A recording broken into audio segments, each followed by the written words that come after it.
हरियाणा राज्य narcotics control bureau के द्वारा कुरुक्षेत्र जिला में भी नशे के खिलाफ जागरूकता के माध्यम से भी नशा मुक्त हरियाणा का कार्य बड़ी तमस्या से किया जा रहा है। आपको बता दें कि ब्यूरो द्वारा इस कार्य के लिए जागरूकता कार्यक्रम और पूर्णवास प्रभारी डॉक्टर अशोक कुमार वर्मा को कार्य सौंपा गया। वे इस लक्ष्य से पूर्ति के लिए सजगता का कार्य कर रहे हैं। राजकीय औद्योगिक प्रशिक्षण संस्थान कुरुक्षेत्र में पहुंचे।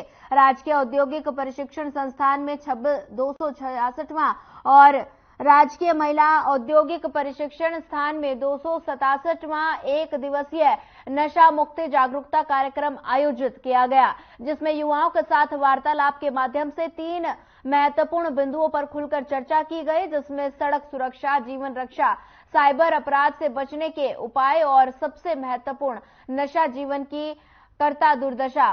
साइबर अपराध को बचने के लिए उपाय बताते हुए साइबर ठगी पर होने वाले 1930 पर संपर्क करें। उन्होंने आगे कहा कि राष्ट्रीय अपराध अभिलेख ब्यूरो के आंकड़े कहते हैं कि अधिकतर 90% अपराधों को जड़ से केवल नशा है और कार्यशाला में इस महत्वपूर्ण चर्चा परिचर्चाओं में युवाओं को जोड़कर इसे रोचक बनाया गया और युवाओं ने बड़ी रुचि के साथ इस विषय पर सहभागिता करते हुए अनेक प्रश्नों के उत्तर देकर सम्मान प्राप्त किया।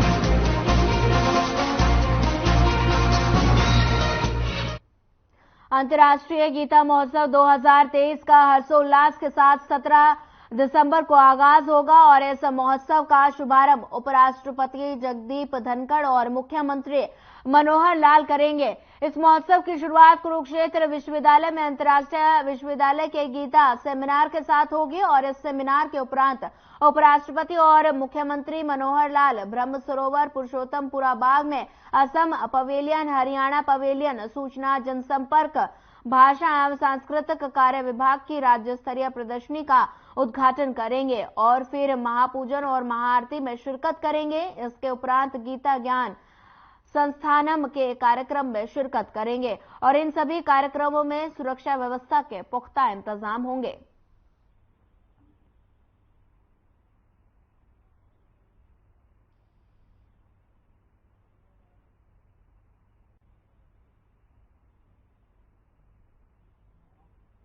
तारीख को माननीय उपराष्ट्रपति जी जो हमारा गीता जयंती समारोह का ऑफिशियल इनॉग्रेशन करेंगे, ओपनिंग सेरेमनी का, जिसमें पहले सेमिनार और उसके बाद ब्रह्म सरोवर पर जो हमारे असम पवेलियन, हरियाणा पवेलियन और DIPR की स्टेट एग्जीबिशन, ग्रुप फोटो और उसके बाद आरती में भी वो शामिल होंगे।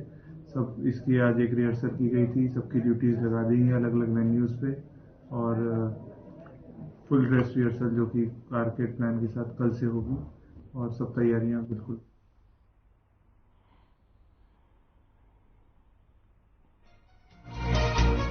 मुख्यमंत्री मनोहर लाल ने शुक्रवार को हरियाणा विधानसभा के शीतकालीन सत्र के पहले दिन प्रश्नकाल के दौरान विधायक नीरज शर्मा द्वारा पूछे गए सवालों के जवाब में कहा कि सरकार ने राज्य वित्त आयोग के माध्यम से सभी शहरी निकायों को विकास कार्यों के लिए stay on tax revenue SOTR का 7% प्रदान किया जाता है और इसके साथ ही निकायों की तरफ से उपलब्ध राशि को खर्च करने के बाद आवश्यकता पड़ने पर राज्य सरकार द्वारा अतिरिक्त अनुदान दिया जाता है। उन्होंने आगे कहा कि यदि निधि की आवश्यकता पड़ती है तो निश्चित रूप से सरकार अनुदान देगी। पिछले वर्ष सरकार ने शहरी निकायों के पास उपलब्धि राशि की जानकारी एकत्रित की थी और सामने आया था कि 5,500 करोड़ निकायों के पास बैंकों में जमा के रूप में पड़े हैं।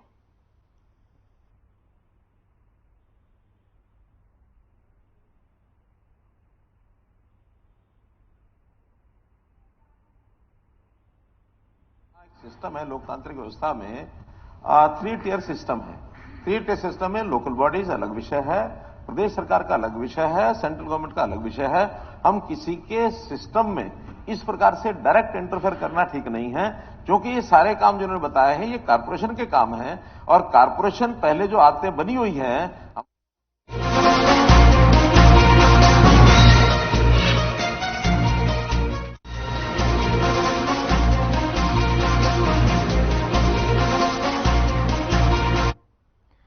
हरियाणा विधानसभा के शीतकालीन सत्र का पहला दिन था। कार्यवाही के दौरान विपक्ष ने कई मुद्दों में सदन में सवाल उठाए और साथ ही सरकार की तरफ से जवाब भी दिए गए। सदन की कार्यवाही के बाद कांग्रेस विधायक दल के उपनेता आफ्ताब अहमद से हमारे संवाददाता ओपी शर्मा ने खास बातचीत की। क्या कुछ कहा, सुनिए।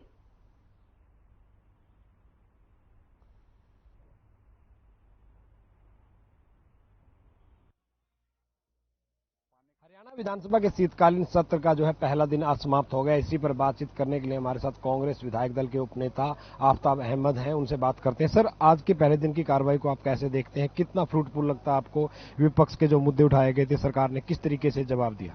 मैं समझता हूं कि चाहे प्रश्नकाल की बात हो, चाहे शून्यकाल की बात हो, चाहे हमारे स्थगन प्रस्ताव हो, ध्यानाकर्षण प्रस्ताव हो, सरकार का आप रवैया देख सकते हैं। बार बार हर सत्र में सरकार जो प्रदेश के वास्तविक मुद्दे हैं, जो इनकी कमियां हैं और जो इनके अपनी जो सरकार की नाकामी है उसको छुपाने का काम करती है। हमेशा ज्वलंत मुद्दे जैसे हैं, अब जहरीली शराब से दर्जनों लोगों की मौत हुई है, एक सच्चाई है। इसमें पुलिस का, प्रशासन का और पूरे स्टेट का एक फेलियर है और इससे हरियाणा को एक बदनामी का दंश झेलना पड़ा है। आज के दिन भी हुश ट्रेजेडी होना, उस बात को अगर हम स्थगन प्रस्ताव लेके आते हैं तो उसको ध्यानाकर्षण प्रस्ताव में संकलन कर देना इस बात को दर्शाता है कि ये जो चीजें आनी चाहिए जनता के सामने, उन चीज सामने लाने से उन चीजों को डरते हैं सदन के पटल पर, क्योंकि इनके पास जवाब नहीं होता। इसी तरीके से अपने जवाबों में भी कि ये जवाब मतलब सवालों में भी कि ये लंबा जवाब है और इसमें अनधिकृत कॉलोनी की बात कर रहा हूं और आप देख सकते हैं कि उसमें कैसे गोल करके, जबकि एक बहुत बड़ी वास्तविकता है कि अनधिकृत कॉलोनियां पनप रही हैं, हजारों की संख्या में ये उनको नियमित कर रहे हैं। और उसमें हो क्या रहा है, उसमें चाहे उसमें रजिस्ट्री की बात करें, गरीबों के साथ धोखा हो रहा है। ना उन्हें सड़क मिलेगी, ना उन्हें बिजली मिलेगी, ना पानी मिलेगा, ना एक व्यवस्थित जीवन जीने का अधिकार जो मिलेगा, लेकिन लूट जरूर हो जाएगी, उनके धन की लूट जरूर हो जाएगी। ध्यानाकर्षण प्रस्ताव फसल मुआवजा को लेकर वह जो बाढ़ से खराब हुई थी, सरकार की तरफ से जो जवाब रखे गए हैं कि मुआवजा दे दिया गया है या बाकी तरह की क्षतिपूर्ति पोर्टल के तहत जो भुगतान करने की प्रोसेस जो है जारी है, तो विपक्ष इससे कहां तक सहमत है? नहीं, हम बिल्कुल नहीं है। हमने बता दिया आपको, ये तो 2023 की जुलाई की बात बताई जो भारी वर्षा और फ्लड के कारण थी। हमने रबी 2022 की आपको सामने कर दिया। 109 करोड़ में से 42 करोड़ रुपए बंटना और मेरे जिले में तो एक साल में 32 करोड़ रुपए में से सिर्फ किसानों के मुआवजे के तौर पे 1 करोड़। लेकिन स्पीकर ने इसे कॉलिंग अटेंशन में बदल दिया और जबकि जहरीली शराब से हुई मौतें एक अहम और संवेदनशील मुद्दा थी। उनका कहना है कि काम रोको प्रस्ताव स्वीकार होना चाहिए था। विधायक भारत भूषण बात्रा ने सरकार को चुनौती देते हुए कहा कि अब कॉलिंग अटेंशन पर जब भी चर्चा होगी तो विपक्ष पूरी तैयारी के साथ आएगा। राज्य गीत के चयन पर भी बीवी बात्रा ने कहा कि इस मसले पर 19 दिसंबर को सदन में मामला आएगा, तब देखेंगे। वहीं कांग्रेस विधायक गीता बुक्कल ने कहा कि मैं आरोपी प्रिंसिपल को नहीं जानती हूं और खट्टर सरकार पर गंभीर आरोप लगाते हुए कहा कि सरकार बच्चियों के साथ दुर्व्यवहार करने वालों को संरक्षण देती है।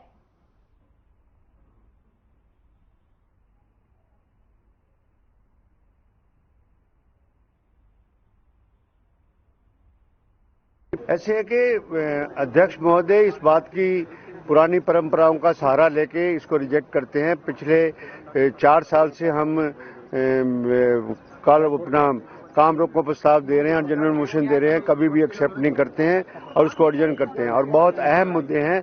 और आज जो जहरीली शराब का यमुनानगर का मामला था या अम्बाला का मामला था, वो एक बहुत संवेदनशील मामला था। उसके ऊपर काम रोको प्रस्ताव स्पीकर को एक्सेप्ट करना चाहिए था। अब उन्होंने उसको कॉल अटेंशन दिया है, तो देखेंगे 18 तारीख को उस बात के लिए, इस इश्यू पे कितना विचार रखने के लिए, चर्चा के लिए कितना समय मुकर।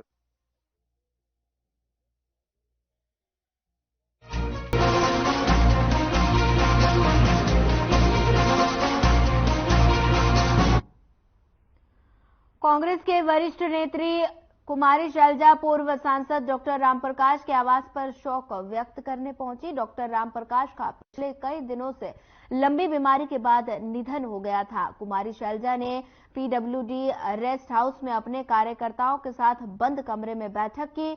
बैठक के बाद मीडिया से बातचीत में कुमारी शैलजा ने कहा कि संसद में हुई घटना बेरोजगारी के मुद्दे से भी देश को मुंह नहीं मोड़ना चाहिए। हरियाणा बेरोजगारी में पहले नंबर पर आता है, ये हमारे विधायक विधानसभा सत्र में उठाएंगे। बेरोजगारी का मुद्दा संवेदनशील है, लेकिन सुरक्षा का मुद्दा भी महत्वपूर्ण है। लोकसभा के साथ विधानसभा चुनाव करवाने के मुद्दे पर शैलजा ने कहा कि जनता जिस तरह से दुखी है, चुनाव में उसकी झलक चुनाव में साफ देखेगी।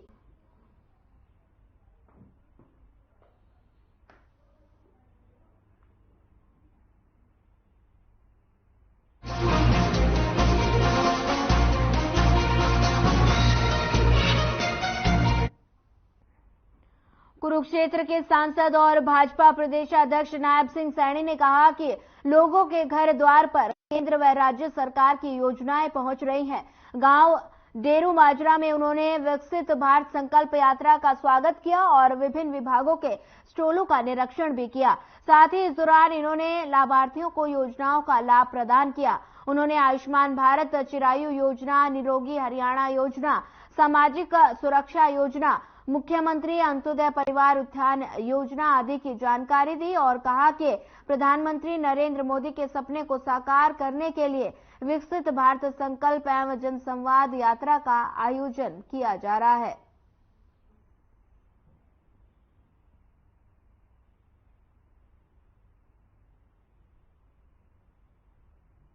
मेरे किसान की आय कांग्रेस के समय के अंदर देश भूला नहीं है।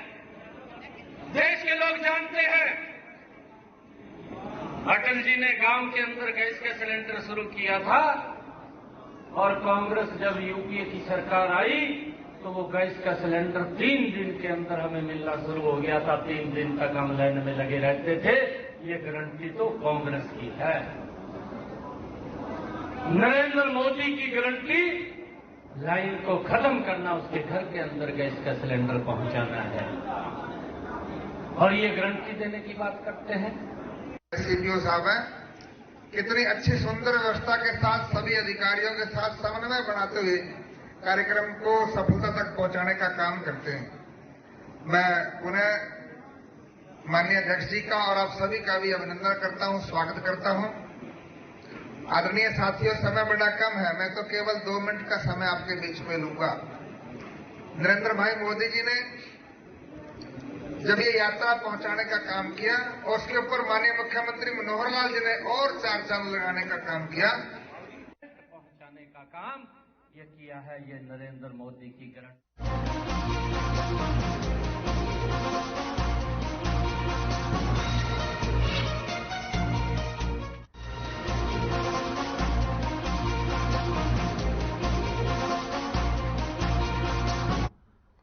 कुरुक्षेत्र में अंतर्राष्ट्रीय गीता महोत्सव 2023 के अवसर पर जिला विधिक सेवा प्राधिकरण कुरुक्षेत्र द्वारा किया जा रहा है। गीता जयंती के अवसर पर डीएलएसए की तरफ से आमजन को निःशुल्क कानूनी जानकारी दी जा रही है।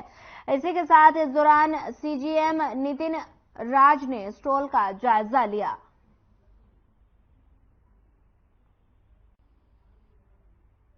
यहाँ पे वो टिकट 5 मैं यहाँ पे CGM cum secretary district legal service authority के पद पे तैनात। हमने यहाँ पे अपना एक स्टॉल लगाया है जिसके तहत हम कानूनी जानकारी जो कि अलग अलग वर्ग है समाज के, महिलाएं हैं, बच्चे हैं, बुजुर्ग हैं, विकलांग हैं और ट्रांसजेंडर्स हैं इत्यादि, उन लोगों के अधिकारों के बारे में उनको जानकारी दे रहे हैं और अगर उनको कानूनी सहायता चाहिए तो उनको हम फ्री में उपलब्ध कराते हैं। इस मेले के माध्यम से हम जितने भी लोग यहाँ पे आ रहे हैं उनको भी इन अन्य वर्ग के बारे में जानकारी देते हैं।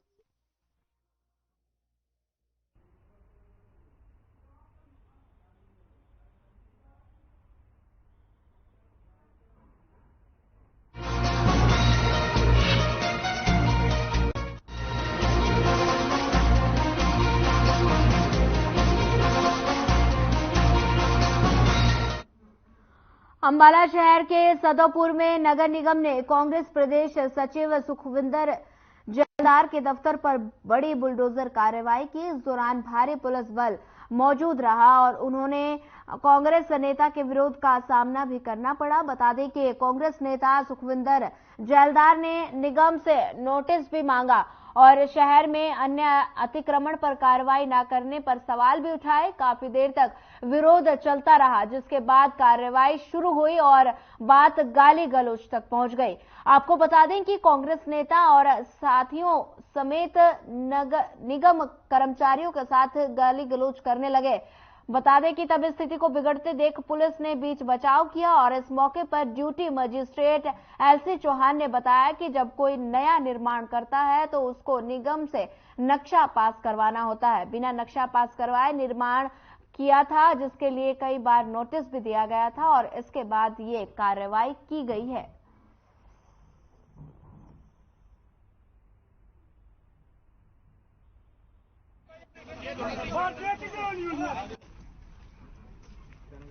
इस खतरा नंबर को साबित कर दें, हम अपने आप तोड़वाने के लिए तैयार हैं। अगर एक्शन साहब ये साबित कर दें ये खतरा नंबर ये कौन सा है, खतरा नंबर साबित कर दें, पमैश करवा लें। हम एक्शन साहब को अभी पमैश अभी दविंदर कानू को पमैश करके गया, या तो हम आपको नक्शा अभी दविंदर कानूनों को बुला लो। नजायज कर रहे हैं, हमारा अपना कार्य कराने का ट्रैक्टर रास्ता भी नहीं बनाने दे, कार खड़ी है आपके सामने, ट्रैक्टर खड़े हैं।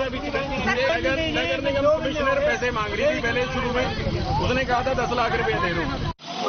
देखिए ऐसा है, ये यहाँ पे जो है इन्होंने इलीगल कंस्ट्रक्शन करके और इलीगल इन्फोर्समेंट कह लीजिए, इनको बकायदा टाइम पर जो है नोटिस दिए गए थे और ये लेकिन नहीं मान रहे थे। फिर बीच में जो है कभी गोलीबाजी कर रहे थे, हमारी प्रॉपर्टी नहीं है जिसके नाम नोटिस दिया उसके लिए इनको नोटिस चिपका दिया गया। सफिशिएंट अपॉर्चुनिटी दी गई है, जिसके चलते जो है ना जब इन्होंने कहा नहीं मतलब अपने उससे बात जा रहे थे तो आज ये नियमानुसार जो है ना इसकी कार्रवाई की गई है। डीसी साहब ने मेरे को इसमें ड्यूटी मजिस्ट्रेट नियुक्त किया था। इनको हमने एक पूरा एक सफिशिएंट अपॉर्चुनिटी दी है कि भी आप ना जो है ये पहले इसमें जो सामान है कार वगैरह ये इसको निकाल लें।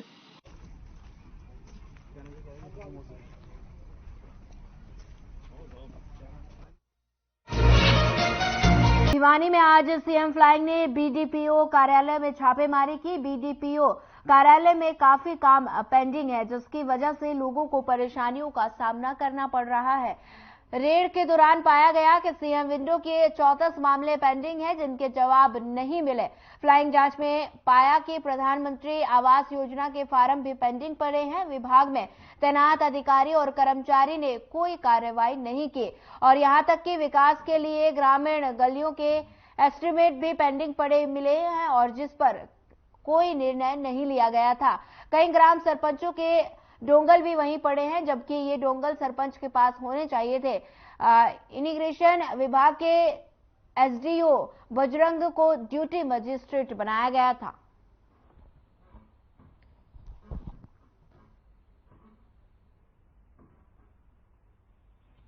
चौवन डोंगल मिले हैं, 78 पंचायत हैं। वो डोंगल होता है वो पेमेंट के लिए यूज किया जाता है। डिजिटल सिग्नेचर होता है, वो पेमेंट के लिए यूज होता है, उसके बिना पेमेंट नहीं हो सकती। मनरेगा की है ना ये, मनरेगा की नहीं, जो कार्यों के। अच्छा, एसएफसी और एफएफसी जो इनकी स्कीम है दो, उनके कार्यों की जो पेमेंट होती है वो डोंगल के बिना नहीं हो सकती, वो पेमेंट के लिए यूज होते हैं। तो ये फाइनेंशियल मैटर है, काफी गंभीर मामला है। वैसे नहीं होती रहनी चाहिए, अच्छी बात है। उस पर ये हमारे लिए भी अच्छी बात है कि जो खामियां हैं वो निकलें। बाकी प्रधानमंत्री आवास योजना में टोटल 827 केस हैं, जिसमें से 821 केस कंप्लीट हो चुके हैं। शायद पूरे हरियाणा में नंबर 1 पे है हमारा ब्लॉक। डोंगल का जो चर्चा जिक्र है सर, डोंगल के बारे में आप बता रहे हो जी, क्या किन किन हस्ताक्षर होते हैं, किन से पैसा निकलता है? डिजिटल सिग्नेचर हैं। यदि इसमें किसी प्रकार की गड़बड़ी होती है तो पंचायत ग्राम पंचायत का सरपंच और ग्राम सचिव बैठ के मेकर और चेकर होते हैं, वो बैठकर साइन लगाते हैं तो पेमेंट होती है। एक आदमी पेमेंट नहीं कर सकता इसमें।